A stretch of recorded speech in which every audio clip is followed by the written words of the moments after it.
Okay, let's go. Thank you for joining everyone. Another week of lockdown for everyone. Thank you very much for your time and coming to us today. Slightly different today, obviously, because we're looking at a few earnings. So we're looking at Netflix as one of the key earnings which are coming out later today. Now they come out. The release is after the bell. So we won't have the data, and we'll be able to cover off some of that data that's coming out when we talk tomorrow, and we look for more earnings. So we've got basically a series of earnings this week. So we've got Netflix today, Alphabet, which is Google tomorrow, and we've got Amazon on Thursday. So over this next 3 days, we're going to do a bit of digging around and looking at the what happens, what we're expecting from Netflix and how they're performing, why they're so important to the market, because of course the likes of Netflix now are really, really important in terms of their numbers. Now, because markets have changed and the world has changed in the way we trade these days. And what we get, what is different now to what we've seen previous is that before 2008, before the financial crisis of 2008, we used to see big financial institutions like the big banks. So Morgan Stanley, JP Morgan, my mind's gone blank. Goldman Sachs, Citigroup, Wells Fargo, all of these massive banks, Merrill Lynch, all of these were the key ones. That we used to focus on. So they were really important. But now the world has changed, and it's FANG stocks which are important. So these FANG stocks are the key ones. This is the sort of key information that we do get and we do focus on. So let me tell you a little bit about what we'll go through. So we'll go through a few bits about Netflix, of course. I do want to touch on the oil price, because I think it's silly if we don't talk about that, since we talk about these on pretty much a daily basis. This sort of market. So we want to have a little look at what's going on in that oil price. We'll go for about half an hour or so, and of course, any questions you do have, then please, of course, let me know, and I'll be more than willing to answer your questions about what we're going to get. So let's get going. Let's see what we expect from Netflix. Now, we look at various different things when it comes to earnings data, but actually no. Let me touch on. Oh, no, we'll start with Netflix. We look at various different things, but the most important reason and why this is such an important aspect is that the market is dominated by some key stocks at the moment and these days. And those key stocks are called the FANG stocks. You may have heard of them. They are Facebook, Apple, Amazon, Netflix, and Google, which is now called Alphabet. Well, Alphabet is the parent company. That's the parent company of Google. So these FANG stocks, as the acronym says, FANG. These FANG stocks are now the dominating force in financial markets. Okay, these are the dominating force which drives how we look at Wall Street these days. And we no longer look at the big banks, or as we said, the big pharmaceutical companies, although they're important, and we still have bellwethers of industry in the US, which are particularly important when we come to some of the more financial heavy areas. But with the likes of the FANG stocks, there seem to be the new wave of markets. They're the new wave of trading. Okay, they're the new wave of how we look to strengthen the US economy. And this is because we have completely and utterly flipped in terms of what we look at. And the reason for that is the financial crisis of 2008. Now, that financial crisis showed that big banks are to be what they were. Some would say crooks, some would say various different other things, but they're still there, the financial institutions. But the key thing is the way we move, the way we trade has completely changed. Okay, so it's completely shifted. So let's look at what we expect, and then let's look at the past performance of Netflix and where this has gone. You can see here, what we have here is an hourly chart. Okay, this is an hourly chart of Netflix. You can see the strength, but let's look long term. Let's look weekly, and let's look how this has performed. Now you can see, and there is something I just want to highlight.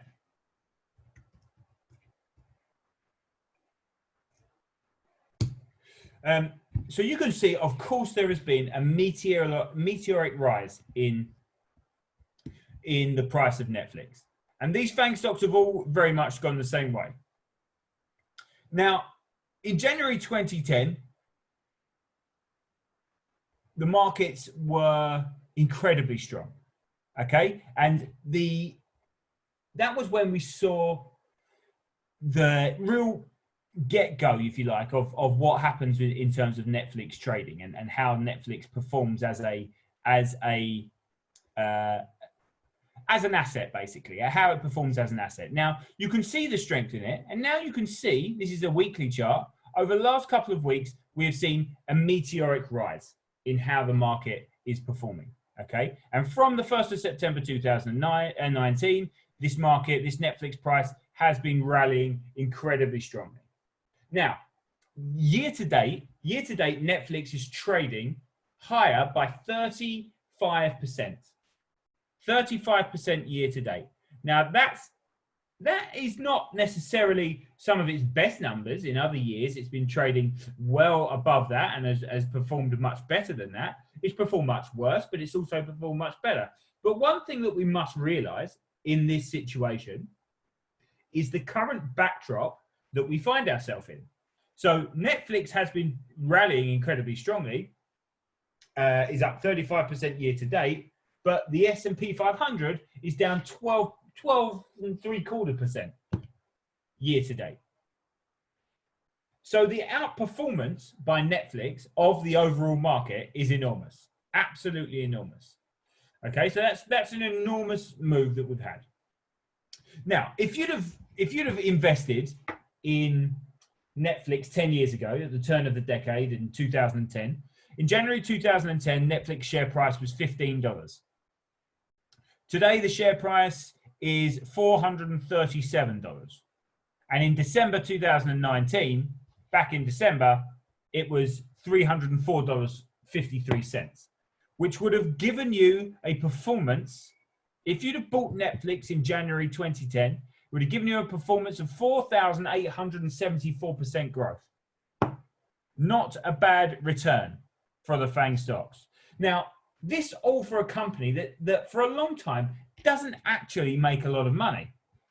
And Netflix had been around a long time before we had seen the movement, the inception of what happened here. Netflix was previously a mail order company. It was a company that relied very much on DVD releases and would send DVDs to your post. In the post. Now, there were various different companies that did this. Amazon did the same thing. We had something called Love Film, which was another key area. But this was the instigation of these sorts of companies and how these sorts of companies performed. Now we're in a situation where things have moved on rapidly and the company has grown absolutely enormously.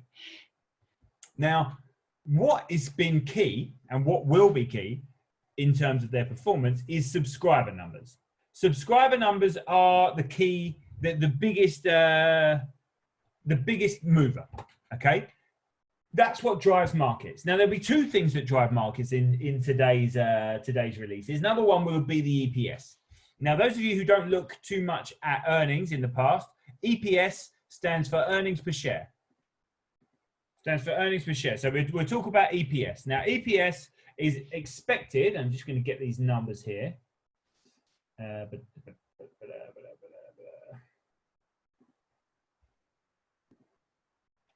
Now, Netflix earnings are expected at $1.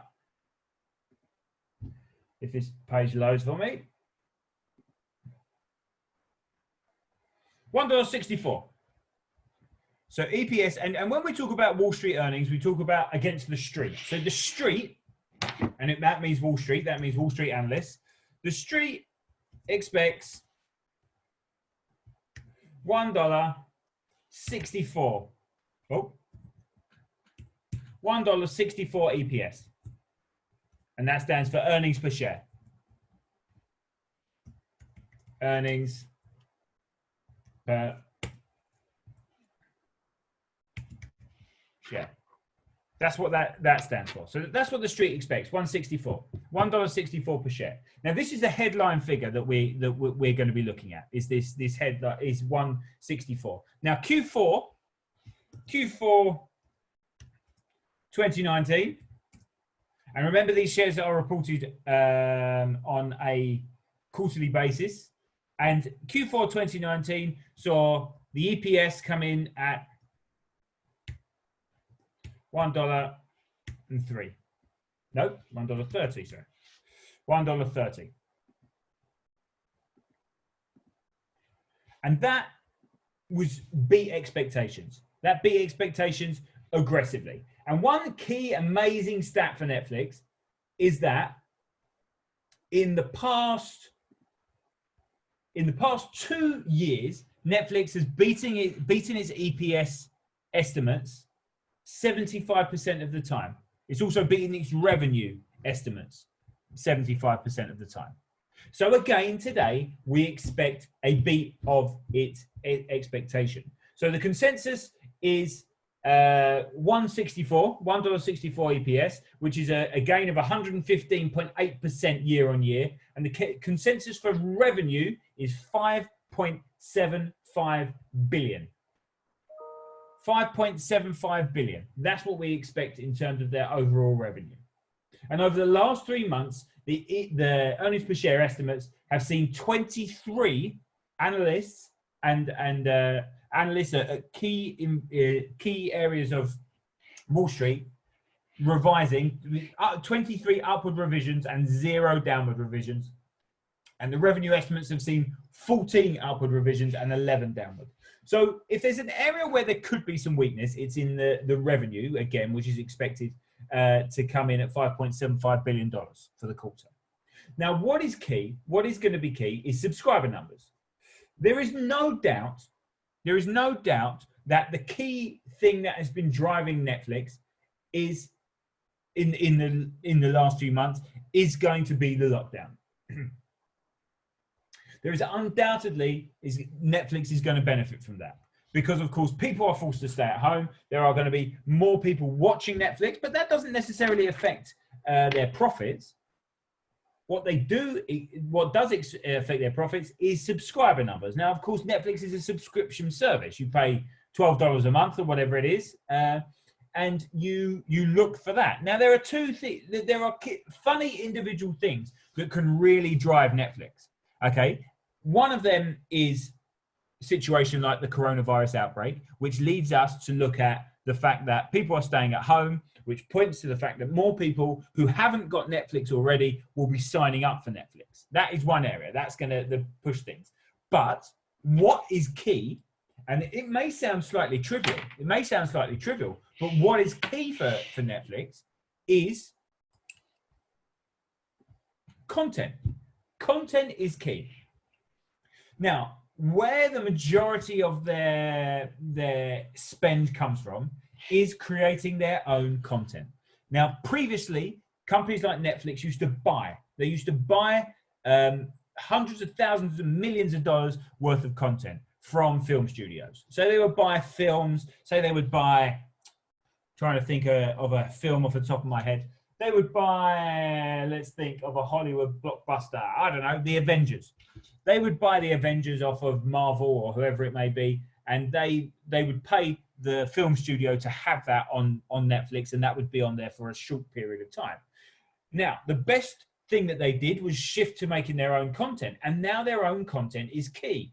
So there are key shows which have driven markets, and what we will look for, and again, it sounds trivial, but we will look, what investors of Netflix will look for is what's catching imagination, what on social media has been driving, where are the memes coming from?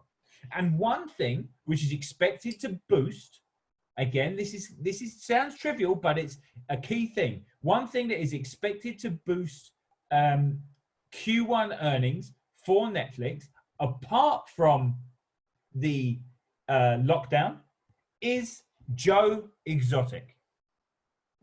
Now, for those of you who don't know who Joe Exotic is, and again, I will highlight this to you, but for those of you who don't know who Joe Exotic is, he is from this smash hit program in the US on Netflix, which has had the whole world talking. It's a program called Tiger King. Now, the figures for the amount of people streaming Tiger King are enormous, and this is growing Netflix earnings. This is growing their popularity because you see people who sign in and sign up for Netflix because they've heard or seen on social media. Everybody's talking about Joe Exotic, or everyone's talking about the Tiger King. That's what drives it. So that social media mountain that they have, the social media snowball, really does affect their overall bottom line. And yes, they'll spend a fortune, but they don't necessarily need to spend a fortune. Because the amazing thing about the Netflix model is they will rely on their content to then be boosted and shared around the world via Twitter, Instagram, Facebook by its users. So as long as the content is there, and that's the key thing, the most important person, the most important people are the people that decide on the content, what content's going on, what content's not going on. That's how it drives.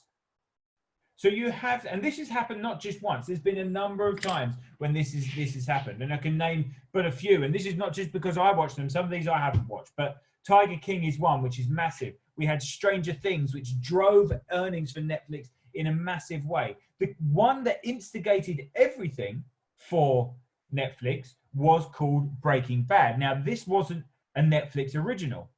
Netflix didn't spend their own money on buying up and making the Breaking Bad, but what it did do was bought the rights from AMC in the US and bought the rights to show it on Netflix, and that is how the majority of the world ended up watching Breaking Bad. Breaking Bad is now renowned as one of the top series, most watched series ever made, and that is what helped make Netflix grow. Because there are so many more. There are crime dramas, there are real life crime documentaries which have been a massive hit. And before Netflix and Amazon Prime and all of the different streaming services, we used to focus on films and movies and big blockbuster films. But what Netflix did was change the game by really focusing on series, these longer series.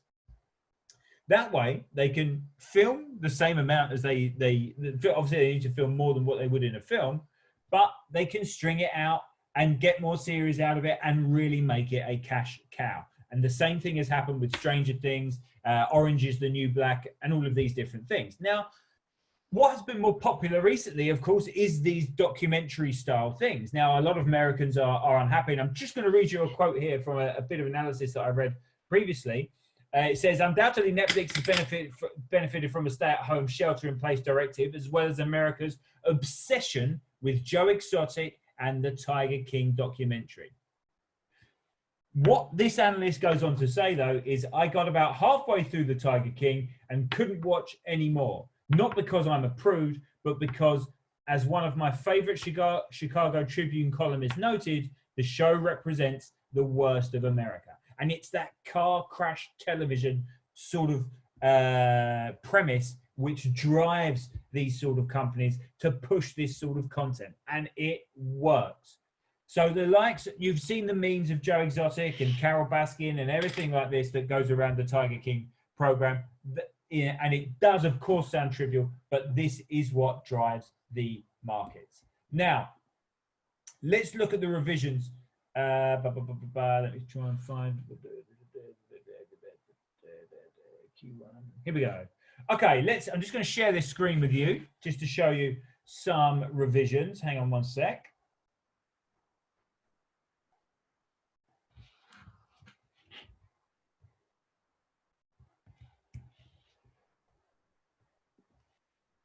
Okay. Now,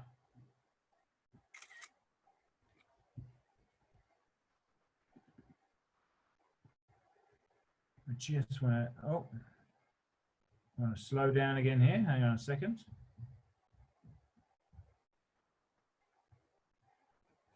Okay, right. So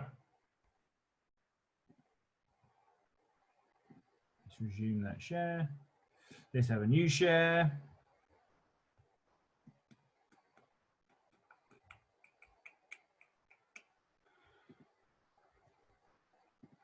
Okay.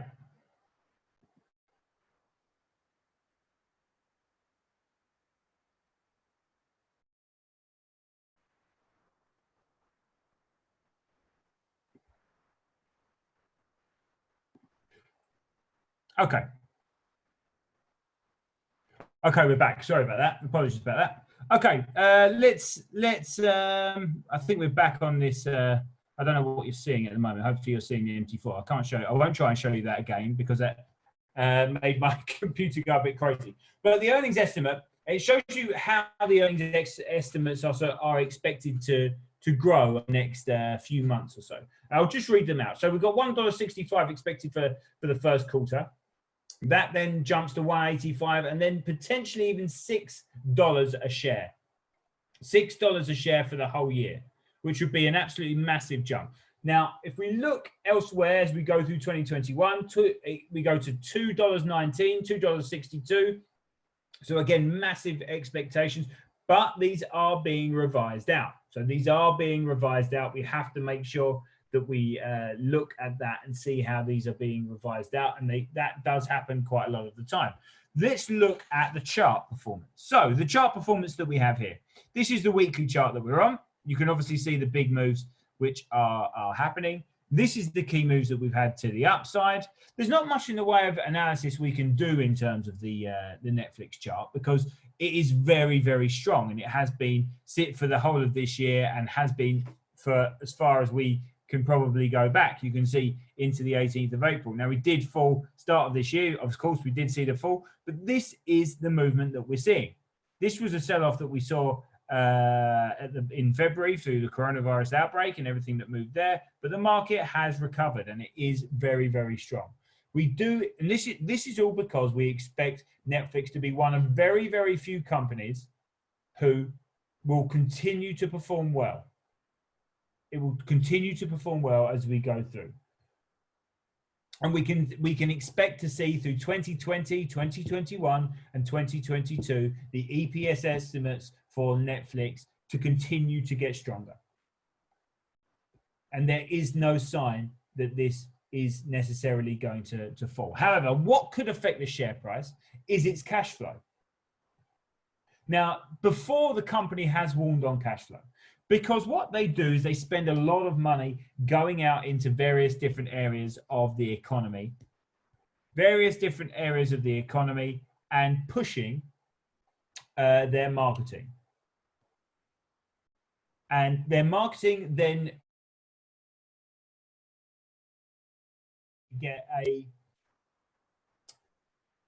there's a saturation point where more people do have Netflix. Like in the US, there's becoming a saturation point. In the UK, there's becoming a saturation point where they can't necessarily push to get that many more subscribers because, of course, a large proportion of the population does have a Netflix subscription. But they're pushing into a number of different other countries. Now, pushing and marketing into these other countries costs money. And that is where the cash flow issue comes in. When you're pushing so hard for subscribers to come in, what you then don't have is cash flow if they don't come in straight away. And it's a slow game to get those in terms of the cash. So with that in mind, it becomes really, really strange situation. It's a disruptive tech company. And that's what Netflix is. And we have to remember that. Netflix is a tech, is disruptive and it's tech. And that's clear. Big tech is the new big bank. So that's why Netflix is so big. But it has that first mover advantage because it was the instigator of the streaming service. It was the instigator of how markets trade and how markets move. Okay, so that's why it's so popular. And it now has, from that first mover advantage, it has the market share, the mind share, and its overall performance is formidable to anyone else coming in. And the valuation of the company reflects that. For years, the Wall Street hated various different areas and hated Amazon and didn't want to go for Amazon and the likes of Tesla.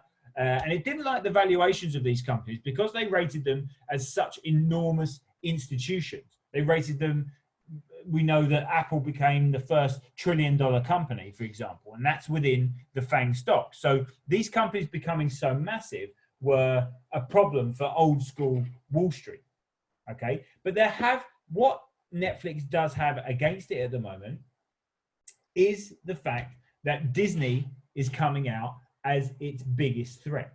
Now, over the course of this year, the last 6 months, we have seen Disney launch its Disney Plus service, which is a streaming service for all of the Disney universe. So Marvel and all of the Disney films. It also has The Simpsons on it. It has a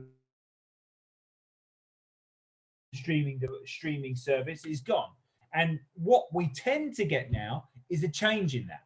We tend to get a change where what happens is the market looks different into different areas, okay? And the market completely shifts, and people don't necessarily have standard television subscription services anymore. They have the likes of Netflix streaming, and Disney Plus, and of course, Apple has its own streaming service as well now. So there is competition out there, but Netflix has that first mover advantage, and that is key. Disney is deemed to be the biggest threat, which is why late in 2019, the sell-side analytics started to focus on the international subscribers for Netflix as the domestic and the US numbers were starting to slow. Has some of the glow come off of Disney's streaming service as expected? Because it was expected that we would get this world domination. But of course, it isn't working exactly that way. But still, Disney is flying, and Disney released their streaming service at exactly the right time.